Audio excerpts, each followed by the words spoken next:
আসসালামু আলাইকুম রহমতুল্লাহ।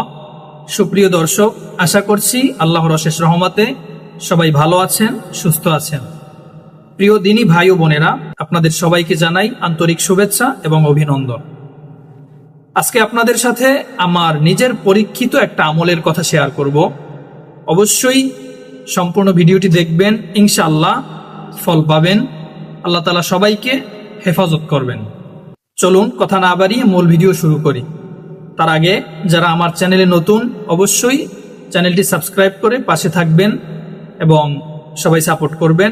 ইনশাআল্লাহ ভিডিওটি ভালো হলে একটি লাইক করবেন, একটি কমেন্ট করবেন। এবার চলুন আমার নিজের পরীক্ষিত সেই আমলের কথা বলবো।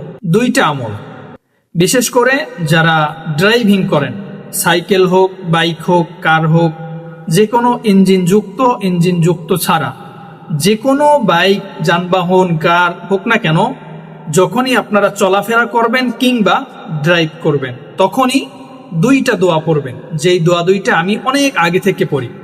ইনশাল্লাহ আল্লাহ তাআলা সমস্ত বিপদ আপদ থেকে হেফাজত করবে ইনশাল্লাহ।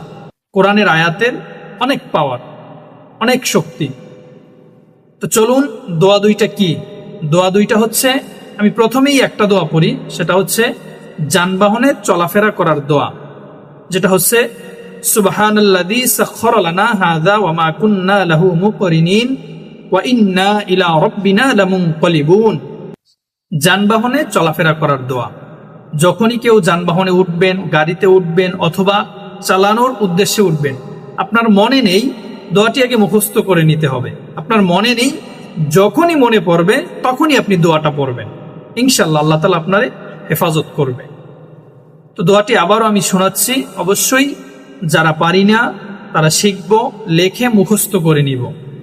সুবহানাল্লাযী সাখখারা লানা হাযা ওয়া মা কুন্না লাহু মুকরিনিন ওয়া ইন্না ইলা রাব্বিনা লামুনকালিবুন। আরেকটি দোয়া হচ্ছে বিপদ আপদ থেকে মুক্তির দোয়া।